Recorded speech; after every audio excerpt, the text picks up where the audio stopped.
ओम नमः शिवाय। विश्वनाथ, आज के परम पावन दिन हम सब शिव भक्त आपके दिव्य, अलौकिक एवं विराट स्वरूप के दर्शन करने के इच्छुक हैं। हाँ स्वामी, आज के परम पावन दिन आपके विराट स्वरूप के दर्शन करना तो हम सबका सौभाग्य है। कृपया हम सब शिव भक्तों पर कृपा करें, हमें अपने अलौकिक स्वरूप का दर्शन कराएं।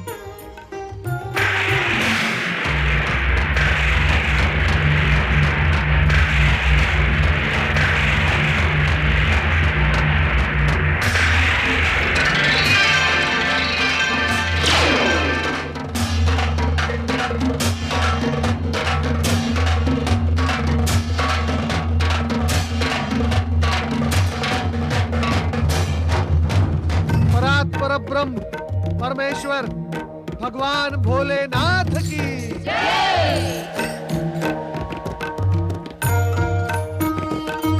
हमारे इस विराट स्वरूप के दर्शन के साथ साथ आप सभी के मन में यदि कोई जिज्ञासा हो तो उसे निसंकोच प्रस्तुत करें। भोलेनाथ, मेरी अज्ञानता को क्षमा करें। मैं शिव तत्व के उद्देश्य को समझने का इच्छुक हूं। लोक कल्याण ही शिव तत्व का मुख्य उद्देश्य है। इंद्रदेव, प्रभु, आपके द्वारा रचित विधान के अनुसार श्री ब्रह्मा जी सृष्टि के रचयिता हैं, श्री हरि विष्णु सृष्टि के पालक हैं और आप महादेव सृष्टि के संहारक हैं, स्वयं महाकाल हैं और शिव तत्व का उद्देश्य लोक कल्याण भी है। प्रभु, इस शिव तत्व के रहस्य को स्पष्ट कर समझाएं। देवराज, ये सत्य है कि हम सृष्टि विधान में विनाश के अधिपति महाकाल हैं, किंतु आप ये सत्य कैसे भूल गए कि हमने ही समुद्र मंथन से निकले हलाहल कालकूट विष को अपने कंठ में धारण कर प्राणी मात्र के जीवन की रक्षा की थी। भोलेनाथ, श्री ब्रह्मा जी, श्री हरि विष्णु जी एवं इस सृष्टि की रचना आपकी इच्छा द्वारा ही संभव हुई है। आपकी इस इच्छा का आधार क्या है? देवी सरस्वती, इस शिव इच्छा का आधार है शिव तत्व की सर्वव्यापकता, कारण कि ये समस्त सृष्टि मुझ में समाई हुई तथा मैं इस समस्त सृष्टि के कण कण में विद्यमान पंच तत्व और सतरज तमोगुण मुझसे ही प्रकट होते हैं। मैं प्राणी मात्र के हृदय में स्थित आत्मा हूं। मैं ही समस्त सृष्टि का आदि, मध्य और अंत हूं। महादेव जी, कृपा करके बताएं कि शिव तत्व की उत्पत्ति कैसे संभव हुई?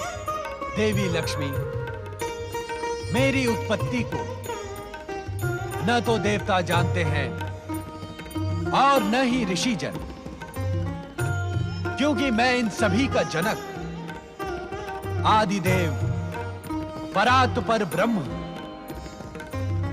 मैं अजन्मा, अविनाशी तथा अनादि हूं। ओम नमः शिवाय। प्रभु, कृपया बताएं कि आपको प्राप्त करने का मार्ग क्या है? भक्ति। भक्ति ही मुझे प्राप्त करने का एकमात्र मार्ग है नारद। प्रेम तथा समर्पण सहित मेरे पंचाक्षरी मंत्र का जप करने वाले भक्त को मैं वो ज्ञान प्रदान करता हूं जिससे वो मुझ शिव तत्व को प्राप्त हो जाता है। भोलेनाथ, भोलेनाथ कृपया बताएं कि इस सृष्टि को विनाश से कैसे बचाया जा सकता है।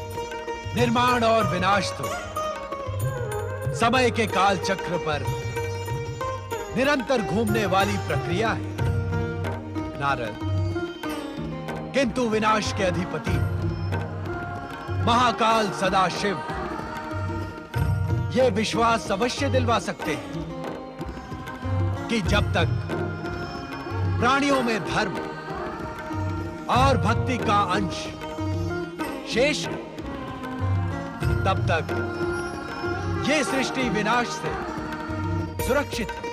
स्वामी, इस सृष्टि के लिए आपका अमर संदेश क्या है? अहंकार, अत्याचार तथा पाप की भावना को त्याग कर हर प्राणी अपना प्रत्येक क्षण मुझे समर्पित कर अपने निर्धारित कर्तव्य का निर्वाह करे। यही मेरा इस सृष्टि को संदेश है। नित्य शिव पूजन ही जीव का एकमात्र कर्म और धर्म है। ओम नमः शिवाय पंचाक्षरी मंत्र का जाप करें, सभी दुखों का निवारण हो। सर्वेश्वर जगत रक्षक एवं महाशिवरात्रि पर्व की जय। हे शिव शंकर, हम अपनी अपनी जिज्ञासाओं की उचित उत्तर पाकर धन्य हो गए। किंतु जिस महान पर्व पर आप सभी हमारा अभिनंदन करने कैलाश पधारे थे, उससे संबंधित एक भी प्रश्न नहीं किया। महानुभावों, दिन विशेष नहीं होता, विशेष होती है उससे संबंधित प्रेरक कथा। क्षमा चराचर पति देवादिदेव, हम सब शिव भक्तों पर कृपा कर हमें महाशिवरात्रि पर्व से जुड़ी प्रेरक कथा का श्रवण करा। देवराज, महाशिवरात्रि पर्व से जुड़ी प्रेरक कथा के सूत्रधार देवर्षि नारद। नारायण नारायण। नारद, तुम ही सुनाओ वो प्रेरक कथा। हम तुम्हें वो कथा सुना सकने योग्य दिव्य दृष्टि प्रदान करते हैं।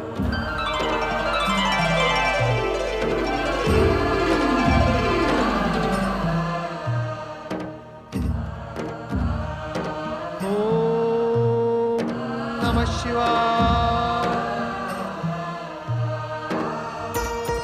सुनो शिव भक्तों, सुनो शिव भक्ति की महान तथा प्रेरक कथा सुनो। फाल्गुन मास कृष्ण पक्ष की त्रयोदशी के दिन वन में रहने वाला गुरुद्रुह भील अपने परिवार का पेट भरने के उद्देश्य से आखेट पर निकला। गुरुद्रुह भील एक हिरनी पर अपना लक्ष्य साधे उसके पीछे पीछे भाग रहा था।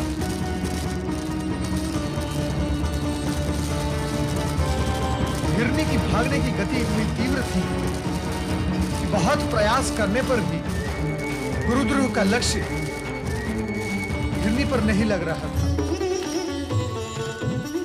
देखते ही देखते हिरनी अदृश्य हो गई और गुरुद्रुह हताश और निराश हो गए।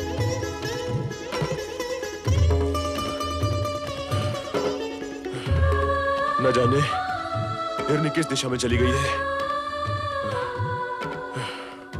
इस पेड़ पर चलकर देखता हूं।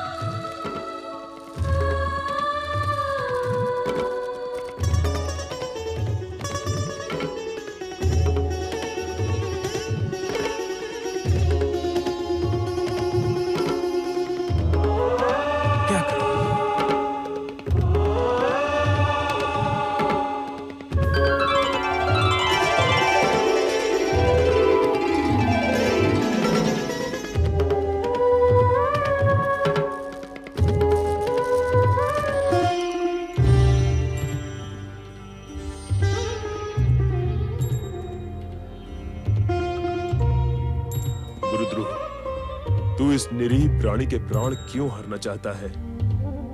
इसने तेरा आखिर क्या अनिष्ट किया है? जो तो इसके प्राणों के पीछे पड़ा हुआ है। मैं जानती हूँ आपका छोड़ा हुआ तीर लक्ष्य तक पहुंचकर खाली हाथ नहीं लौटता, किंतु आज मुझे देखने के पश्चात भी आपने तीर नहीं छोड़ा। आप किसी दुविधा में हैं और मेरी मृत्यु की घड़ी टल चुकी है। नहीं नहीं, मेरे मन में कोई दुविधा नहीं है। मुझे तुम्हारा वध करना ही है। मैं आपसे विनती करती हूँ, मुझे छोड़ दीजिए, मेरे बच्चों को अनाथ मत करिए। तुम्हारे बच्चों की चिंता करके यदि तुम्हें छोड़ दिया तो मेरे बच्चे भूख से तड़प तड़प कर मर जाएंगे। नहीं, ये मैं नहीं होने दूंगी। मेरे पति और बच्चे मेरी प्रतीक्षा कर रहे होंगे। बस मुझे इतना समय दे दीजिए कि उनसे एक बार मिलूं और कह दूं कि यही हमारा अंतिम मिलन है। भगवान के लिए मेरी ही विनती स्वीकार कर लीजिए। और तुमने छल किया तो? तुम न लौटी तो? मैं एक माँ हूँ, बच्चों की भूख का अर्थ समझती हूँ। मेरे छल के कारण आपके बच्चों का अनिष्ट हो, ये मुझे कभी सहन नहीं होगा। मैं आऊंगी, अवश्य आऊंगी, ये मेरा वचन रहा। प्राणों के भय के आगे वचन झूठे पड़ जाते हैं, और फिर भूखे के सामने पकवानों से भरी थाली या शिकारी के सामने शिकार हो और वो उसे छोड़ दे, ये कैसे संभव हो सकता है?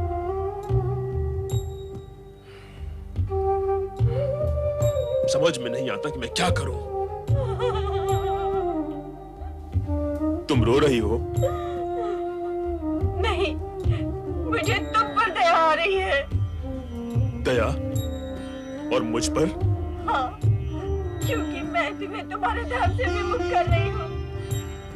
यदि घोड़ा घास पर दया करेगा तो खाएगा क्या? तुम शिकारी हो, यदि सामने आया शिकार छोड़ दोगे तो तुम्हारे परिवार का पेट कैसे भरेगा? तुम तुरंत चली जाओ यहाँ से, अन्यथा स्वभाववश हाथ में पकड़ा ये बाण चल जाएगा और तुम्हारे प्राण पखेरु उड़ जाएंगे।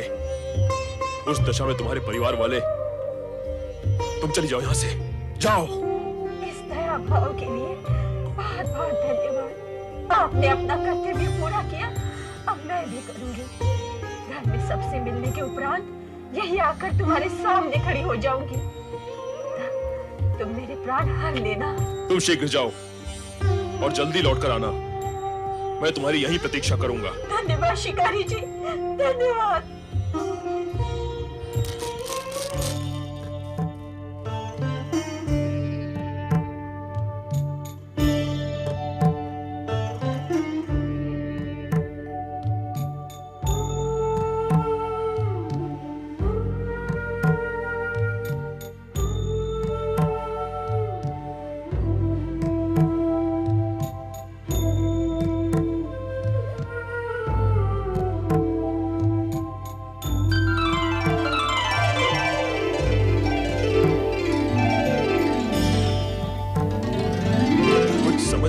मैं क्या करूं? ये मेरे मन को क्या हो रहा है? दया, ममता, करुणा, मैंने तो इन भावों को पहले कभी नहीं जाना, कभी नहीं समझा। मुझे अपने आप को संभालना होगा। शिकार करना मेरा कर्म है, मेरा धर्म है, मैं उसे नहीं छोड़ सकता। नहीं नहीं, मुझ पर दया करो। मैं तो यहाँ अपनी बहन को ढूंढने आई थी, वो घर नहीं पहुंची। उसका परिवार उसके लिए बहुत चिंतित है। चिंता मत करो, अब तक तो वो घर पहुंच गई होगी और कुछ ही देर में पुनः यहाँ आती होगी, तब मैं उसका शिकार करूंगा। किंतु उससे पहले नहीं नहीं, मुझे छोड़ दो।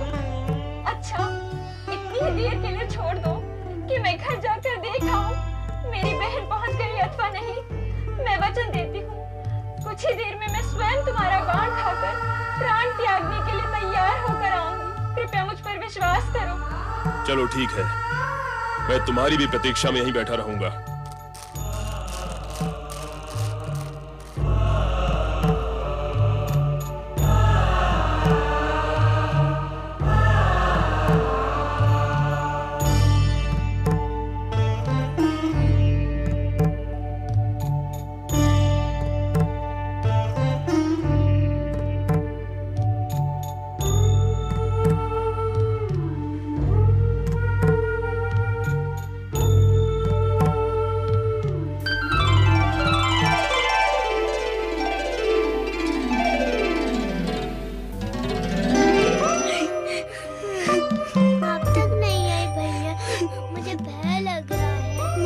पिताजी को ढूंढने गई है, आती ही होगी। बड़ी भूख लगी है। माँ माँ माँ माँ माँ, पिताजी नहीं आए। बेटा, पूरा वन छान मारा, उनका पता कहीं नहीं लगा। मुझे तो शंका है कहीं तुम्हारे पिताजी किसी शेर, चीते या भालू का शिकार न बन चुके हो। नहीं माँ, नहीं, ऐसा नहीं।